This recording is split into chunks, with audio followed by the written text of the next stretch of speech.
Good morning all of you. क्या कौन subject क्या चल रहा है हमारा?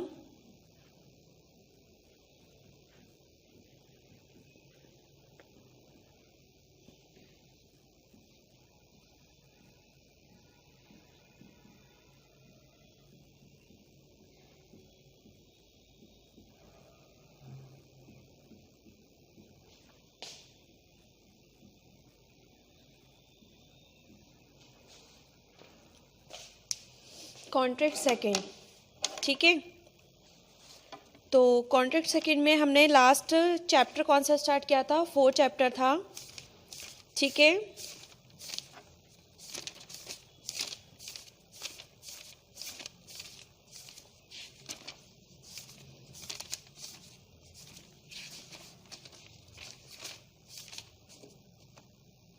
फोर चैप्टर स्टार्ट किया था हमने।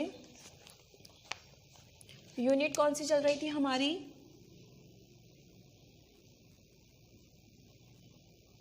Unit 4, okay.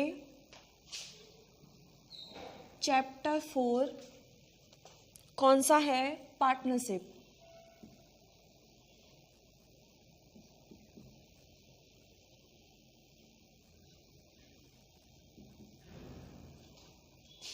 एक्ट, ठीक है। पार्टनरशिप एक्ट है।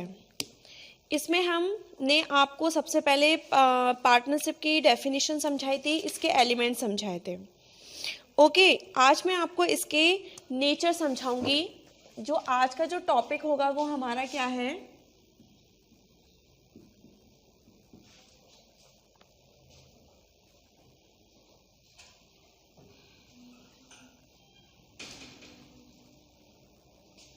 नेचर ऑफ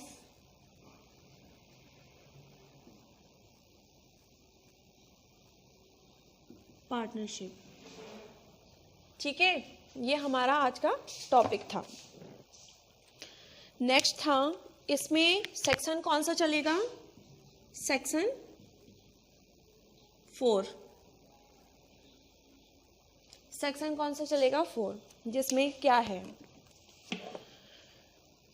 कि वे लोग जो आपस में साझेदारी करते हैं, व्यक्तिगत रूप में साझेदारी और सामूहिक रूप से फर्म कहलाते हैं। फर्म एक व्यक्ति नहीं है, वह साझेदारों का नाम है। फर्म की संपत्ति साझेदारों की संपत्ति है और फर्म का दायित्व साझेदारों का दायित्व होता है। फर्म के दायित्वों के लिए प्रत्येक साझेदार व्यक्तिगत और संयुक्त दोनों रूप में दायी होते हैं। उच्चतम न्यायालय ने एक क्या बोला? एक केस बोला,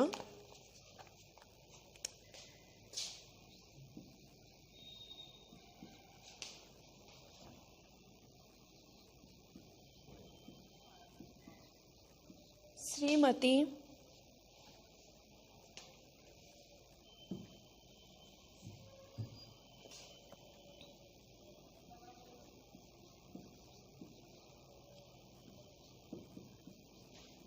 बाका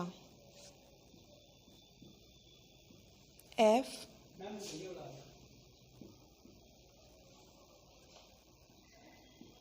गजदर वर्सेस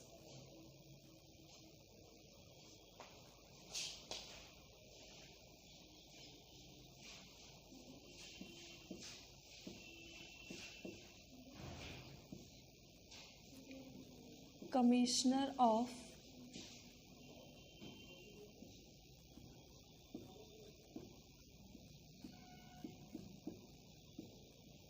इनकम टैक्स, ठीक है। केस नंबर 2 है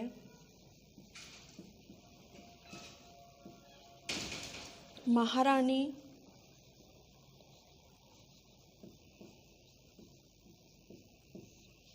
मंदालसा देवी वर्सेस राम नारायण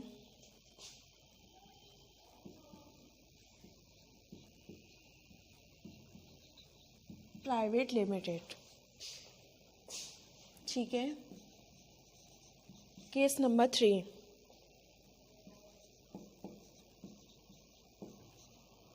बार्टसन एंड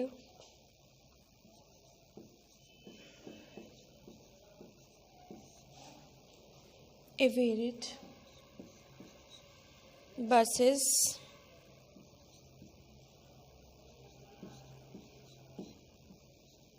बल्डेन के बाद में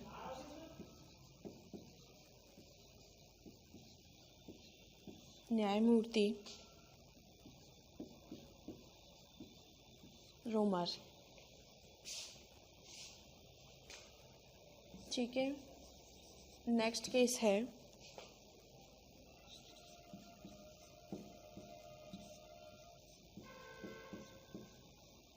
house of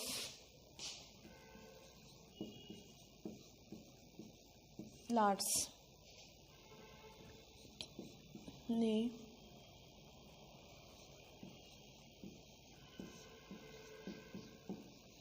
income tax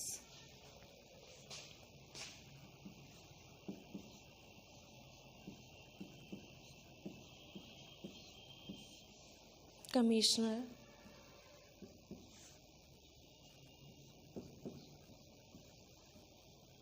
for City of London versus Gibbs. ठीक है, अब इसमें 4 केस को डिफाइन किया गया है। ठीक है, आप लोग स्क्रीनशॉट ले लीजिएगा। अच्छा, अब इसका जो नेचर है इसमें क्या है, Shrimati Baka F Guzdar versus commissioner of income tax first. Second है Maharani Mandalsa Devi versus Ram Narayan private limited. Next है बार्टसन एंड इवेरेट वर्सेस बल्टिन के बाद में न्यायमूर्ति रोमर। हाउस ऑफ लॉर्ड्स ने income tax commissioner for City of London versus Gibbs.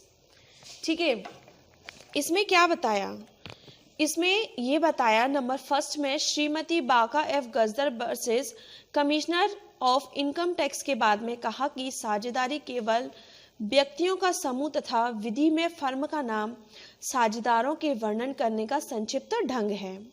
इसके विपरीत कंपनी एक पृथक इकाई होती है जो अपने शेयर धारकों से भिन्न होती है। एक अन्य बात, महारानी मंदलसा देवी बनाम रामनारायण प्राइवेट लिमिटेड में उच्चतम न्यायालय ने अभी निर्धारित किया कि केवल कुछ प्रयोजनों के लिए विधि ने साझेदारों को सीमित व्यक्तित्व प्रदान किया है तथा इस विधिक परिकल्पना का प्रसार अधिक नहीं किया जा सकता। साझेदारी विधिक इकाई नहीं है, वह व्यक्ति जो व्यापारिक साझेदारी कहलाते हैं, सामूहिक रूप से फर्म कहलाते हैं। नेक्स्ट, कर लगाने के प्रायोजन के लिए भागीदारों को सीमित व्यक्तित्व प्रदान किया गया है। जैसे अपने निर्णय में कहा गया था कि कर लगाने के प्रायोजन के लिए साझेदारों को फर्म निर्मित करने वाले व्यक्तियों के मित्र इकाई माना जाता है। ठीक है, अब इसके बाद हाउस ऑफ लॉर्ड्स ने income tax commissioners for City of London बनाम गिब्स के बाद में कर दिया कि भागीदारी की प्रकृति को भलीभांति समझने के लिए साझेदारी का सह स्वामित्व संयुक्त परिवार तथा कंपनी से करना वांछनीय है। ठीक है, अब इसके बाद आते हैं इसके को ओनरशिप के क्या नेक्स्ट जो टॉपिक है हमारा वो क्या है,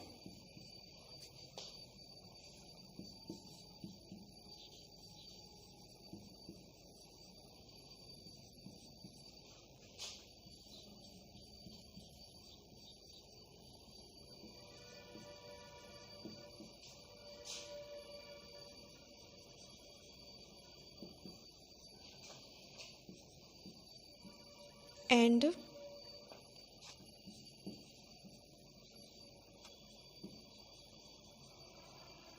को ओनरशिप। ठीक है, फर्स्ट जो है difference between partnership and co ownership क्या है। तो सबसे पहले जो निम्नलिखित है, नंबर फर्स्ट, साझेदारी करार द्वारा उत्पन्न होती है। इसमें पक्षकार आपस में करार करते हैं जबकि सह स्वामित्व के लिए करार की कोई आवश्यकता नहीं होती।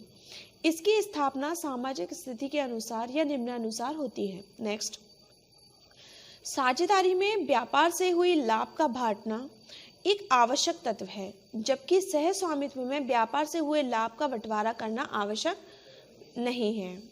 नेक्स्ट है, सह स्वामित्व में एक स्वामी अपने हित का हस्तांतरण तीसरे पक्ष को दूसरे सह स्वामित्व की अनुमति के बिना कर सकता है, परंतु साझेदारी में कोई भी साझेदार बिना दूसरे साझेदारों की अनुमति के किसी अन्य को अपना हित हस्तांतरित नहीं कर सकता। नेक्स्ट, साझेदारी में प्रत्येक साझेदार अन्य साझेदारों का एजेंट या अभिकर्ता होता है, परंतु सह स्वामित्व में एक सहस्वामी दूसरे सहस्वामी को वास्तविक या उल्लिखित अभिकर्ता नहीं होता। सह स्वामित्व में एक सहस्वामी किसी भूमि को अपने तथा अन्य सहस्वामियों के बीच बंटवारा कर सकता है, परंतु वह सिवाय बंटवारे के इस अधिनियम के अंतर्गत दूसरे सहस्वामी की अनुमति के बिना संपत्ति को बिकवा नहीं सकता। परंतु साझेदारी को फर्म के सामान का बंटवारा करने का हक नहीं है, लेकिन फर्म के टूट जाने पर वह साझेदारों के माल को, चाहे वे भूमि हो या ना हो, बेचने और बिक्री के प्राप्त धन का बंटवारा करने का हकदार होता है। नेक्स्ट, साझेदारी के लिए आवश्यक है कि कोई व्यवसाय चल रहा हो, परंतु सह स्वामित्व के लिए यह आवश्यक नहीं है कि कोई व्यवसाय चल रहा हो। उदाहरण के लिए, सहस्वामी एक मकान के संयुक्त रूप से मालिक है और उस मकान का किराया वसूल करते हैं।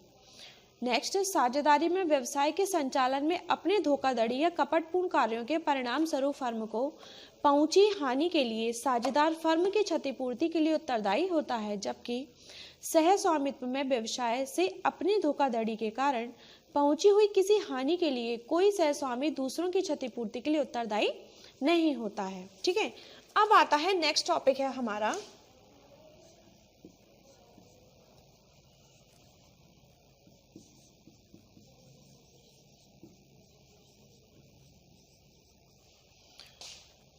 Difference between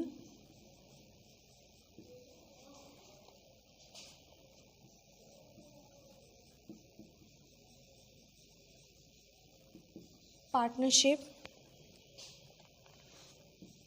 and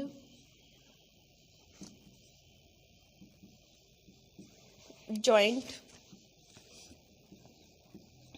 Hindu family.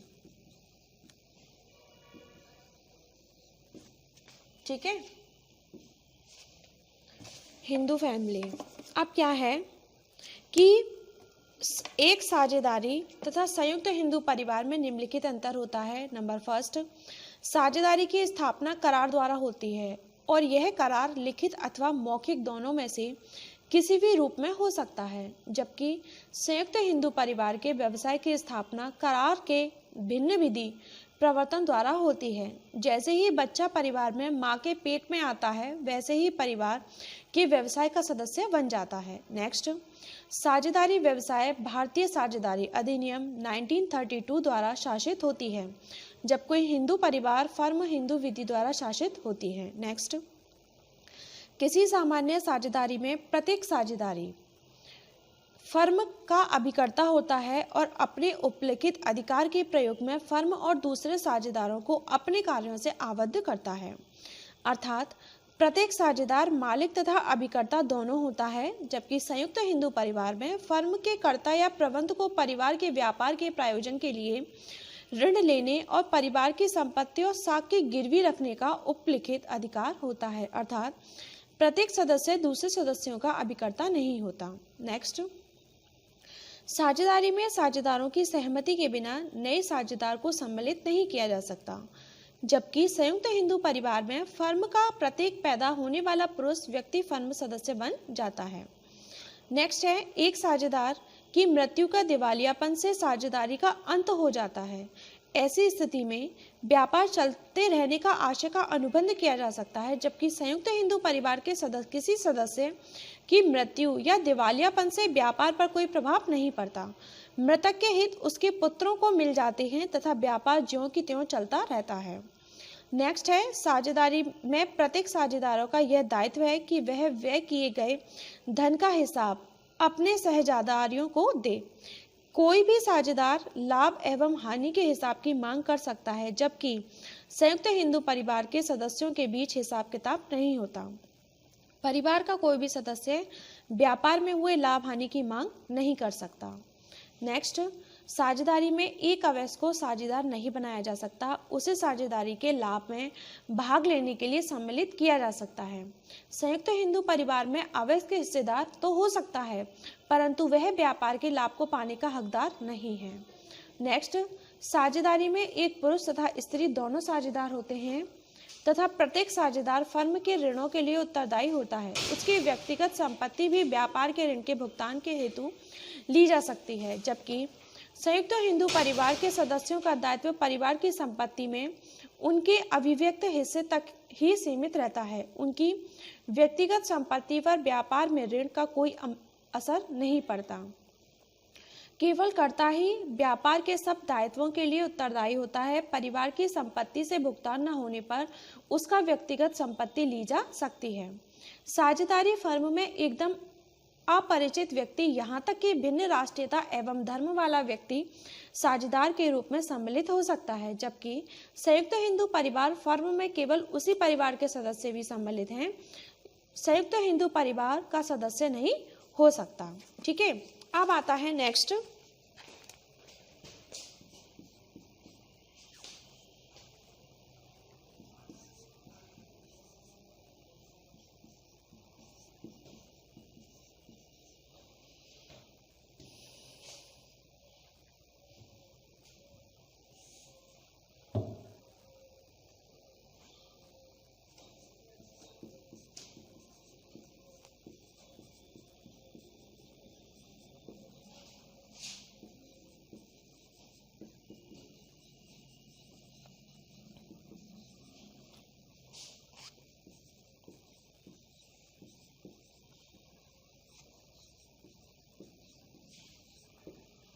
Company. ठीक है, तो इसमें क्या है कि साझेदार फर्म का साझेदारों के व्यक्तित्व से अलग अपना कोई निजी व्यक्तित्व नहीं होता, जबकि कंपनी का अपना निजी व्यक्तित्व होता है। कंपनी का अस्तित्व उसके सदस्यों से भिन्न होता है। कंपनी की संपत्ति उसकी स्वयं की संपत्ति होती है। कंपनी का दायित्व उसका स्वयं का दायित्व होता है, सदस्यों का नहीं। साझेदारी का निर्णय करार के फलस्वरूप होता है, जबकि एक कंपनी का निर्णय करने में अनेक कानूनी औपचारिकताओं को पूरा करना पड़ता है। कोई भी साझेदार अन्य साझेदारों की सम्मति के बिना साझेदारी फर्म में अपने हिस्से का हस्तांतरण किसी अन्य व्यक्ति को नहीं कर सकता, जबकि कंपनी का प्रत्येक सदस्य अपने अंशों का हस्तांतरण कंपनी के अनियमितों के अनुसार कर सकता है। एक साझेदारी की न्यूनतम संख्या 2 तथा अधिकतम संख्या 20 होती है। बैंकिंग साझेदारी में अधिकतम संख्या 10 होती है। एक पब्लिक कंपनी की न्यूनतम संख्या 7 तथा अधिकतम कोई संख्या नहीं होती। एक प्राइवेट कंपनी की न्यूनतम संख्या 2 तथा अधिकतम संख्या 50 होती है। कंपनी का उसके सदस्यों से पृथक अस्तित्व होने के कारण कंपनी के सदस्य अपनी कंपनी से भी संविदा कर सकते हैं, किंतु भागीदार अपनी फर्म से कोई संविदा नहीं कर सकता, क्योंकि भागीदारी और फर्म विधि की दृष्टि में एक ही व्यक्ति होते हैं। नेक्स्ट है, साझेदारी में प्रत्येक साझेदार को यह अधिकार होता है कि वह कारोबार के प्रबंध में सक्रिय रूप से भाग ले। यह अधिकार स्पष्ट अनुबंध के द्वारा सीमित किया जा सकता है, परंतु कंपनी के शेयर होल्डरों को कंपनी के प्रबंध में सक्रिय रूप से भाग लेने का कोई अधिकार नहीं है। कंपनी का प्रबंध सदस्यों द्वारा निर्वाचित प्रतिनिधियों का बोर्ड ऑफ डायरेक्टर्स को सौंप दिया जाता है। जो उसका बोर्ड ऑफ डायरेक्टर होता है उसको क्या सौंप दिया जाता है। ओके, आप लोग स्क्रीनशॉट लेते जाएगा साथ के साथ। किसी साझेदार की मृत्यु पर फर्म का विघटन हो जाता है, जबकि कंपनी के किसी सदस्य की मृत्यु से कंपनी का विघटन नहीं होता। नेक्स्ट, साझेदारी फर्म के उद्देश्य तथा पूंजी में स्वेच्छा से परिवर्तन कर सकते हैं, परंतु न्यायालय के अनुमति के बिना कंपनी अपने उद्देश्य और पूंजी में परिवर्तन नहीं कर सकती। नेक्स्ट है, एक साझेदारी में लाभ का वितरण आपस में हुए करार के अनुसार होता है। लाभांश की राशि एक वितरण का समय भी साझेदार आपस में मिलकर या करार के द्वारा तय कर सकते हैं, परंतु कंपनी के मामले में ऐसा नहीं होता। नेक्स्ट, साझेदारी में फर्म के हिसाब किताब एवं ऑडिट करने की कोई कानूनी बाध्यता नहीं होती, परंतु यह प्रत्येक साझेदार का कर्तव्य है कि वह अपने साझेदारों के प्रति निष्ठावान रहे और ईमानदारी से हिसाब किताब कर सके, जबकि एक कंपनी के संबंध में उचित हिसाब किताब रखना अनिवार्य है तथा इस हिसाब किताब का ऑडिट करना भी आवश्यक होता है। नेक्स्ट है, एक फर्म के साझेदार अपनी करार की शर्तों के अनुसार या सबकी सहमति से साझेदारी समाप्त कर सकते हैं। इसके विपरीत एक कंपनी का परिसमापन कंपनी अधिनियम के उपबंधों के अनुसार ही किया जा सकता है।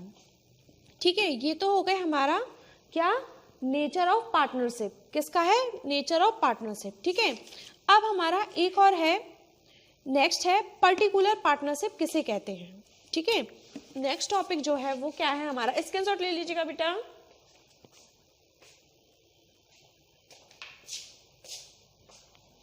नेक्स्ट जो टॉपिक है हमारा,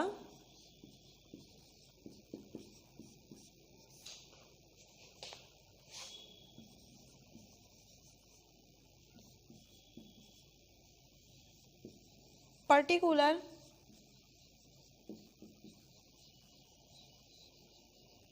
पार्टनरशिप। ठीक है, ये क्या है, नेक्स्ट क्या है, पर्टिकुलर पार्टनरशिप। क्या है पर्टिकुलर पार्टनरशिप? ये आता है सेक्शन 8 में। किसमें? सेक्शन 8 में। ठीक है, पर्टिकुलर पार्टनरशिप क्या होती है? पर्टिकुलर पार्टनरशिप, देखिए इसको साझेदारी अधिनियम 1932 की धारा 8 के अनुसार कोई व्यक्ति दूसरे व्यक्ति के विशिष्ट उपक्रम में साझेदारी बन सकेगा। ठीक है, तो इसमें इन्होंने एक डेफिनेशन दी है, वो क्या है, ए पर्सन में become a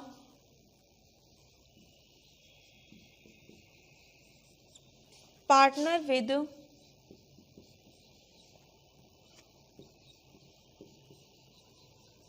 another person in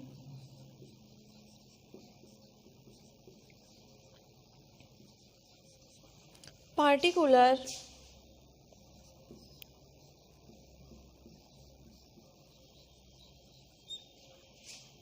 और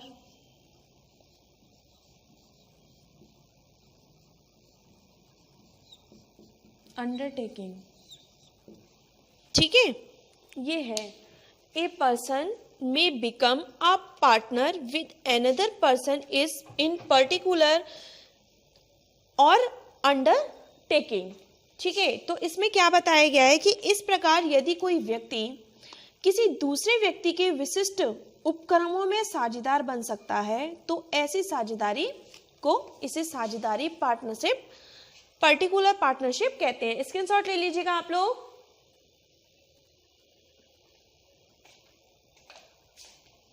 ठीक है, इसमें क्या है कि इस प्रकार एक व्यक्ति दूसरे व्यक्ति के साथ किसी विशेष व्यापार में साझेदारी हो सकता है, परंतु दूसरे व्यक्ति द्वारा चलाए गए अन्य व्यापार या कारोबार में नहीं। विशिष्ट साझेदारों में भी साधारण साझेदार के 3 आवश्यक तत्वों का विद्यमान रहना आवश्यक है, अर्थात साझेदारी के लिए करार, व्यापार में प्राप्त लाभ में हिस्सा बांटने तथा पारस्परिक अभिकरण। साधारण साझेदारी व विशिष्ट साझेदारी में केवल इतना ही अंतर है कि साधारण साझेदारी में साझेदारों का दायित्व साझेदारी द्वारा चालू किए गए प्रत्येक व्यवसाय के लिए होता है, परंतु विशिष्ट साझेदारों में साझेदारों का दायित्व सिर्फ विशिष्ट सुधागमों या उपकरणों तक सीमित है और जैसे ही वह उद्यम या कार्य पूरा हो सकता है, विशिष्ट साझेदारी समाप्त हो जाती है। इसी प्रकार से सेक्शन 4 में 3 तत्व का होना आवश्यक है। इसमें लोग किस हद तक साझेदारी समझ सकते हैं, ठीक है। अतः विशिष्ट साझेदारी से हमारा अभिप्राय उस साझेदारी से है जिसमें दो पक्ष एक विशेष कारोबार कराने के करार करते हैं तथा उससे प्राप्त होने वाले लाभ का बंटवारा करते हैं। भारतवर्ष में इस प्रकार की साझेदारी का पर्याप्त प्रचलन है। प्राय फर्म जिनकी अनेक शाखाएं होती हैं किसी व्यक्ति को अपने सभी कारोबार में न रखकर किसी विशेष उपक्रम में साझेदारी बना लेते हैं। ऐसे मामलों में साझेदारों का अधिकार और दायित्व केवल विशिष्ट साझेदारी कारोबार तक सीमित रहता है। अपने संपूर्ण और निरंतर चलने वाले कारोबार को प्रभावित किए बिना वे किसी विशेष उद्यम में साझेदारों करने थोड़ी अवधि में पर्याप्त लाभ कमा सकते हैं। जैसे फॉर एग्जाम्पल का और बी एंड कंपनी के नाम से बम्बई, कलकत्ता और मद्रास में बैंकिंग का कारोबार चलाते हैं। गा के साथ उपरोक्त फर्म में केवल दिल्ली में अन्य शहरों में वही कारोबार चलाने का करार कर सकते हैं। ऐसे मामले में गा का अधिकार और दायित्व केवल दिल्ली फर्म तक ही सीमित है।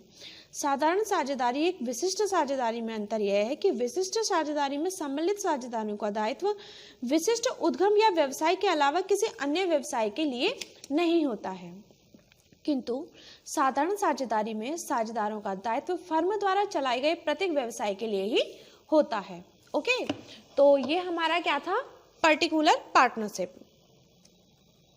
ओके, ये आपको समझ में आ गया, पर्टिकुलर पार्टनरशिप सेक्शन 8। ओके,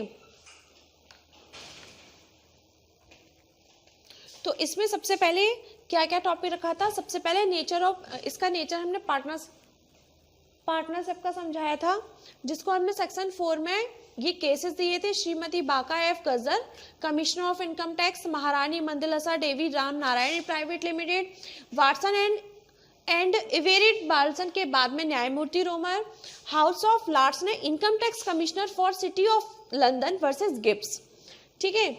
उसके बाद में हमने क्या पढ़ा, difference between partnership and co ownership and difference between partnership and joint Hindu family, ठीक है। फिर उसके बाद में बिटवीन पार्टनरशिप एंड कंपनी क्या है। नेक्स्ट जो टॉपिक है हमारा पर्टिकुलर पार्टनरशिप सेक्शन 8 में, जिसमें हमने a person may be becomes a partner with another person in particular और द अंडरटेकिंग, ठीक है। ये टॉपिक आज हमने दोनों क्लियर किए थे।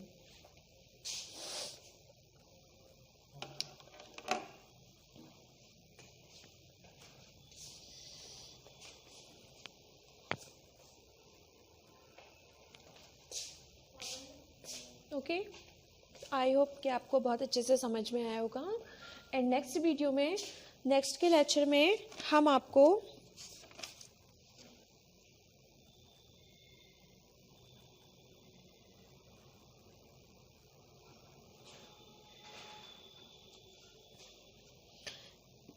आप लोग अपने स्क्रीनशॉट वगैरह लेते रहिएगा एंड प्लस साथ के साथ आप लोग नोट्स भी बनाइएगा। वेयर एट एडॉक जो भी आपने ले रखा है उससे परचेस कर लीजिए, नहीं किया है तो, और साथ के साथ पढ़ा करिए ताकि आपको समझ में आए, ठीक है। नेक्स्ट जो टॉपिक होगा हम उसमें इसके करने के तरीके समझाएंगे कि कैसे करते हैं। Okay, thank you.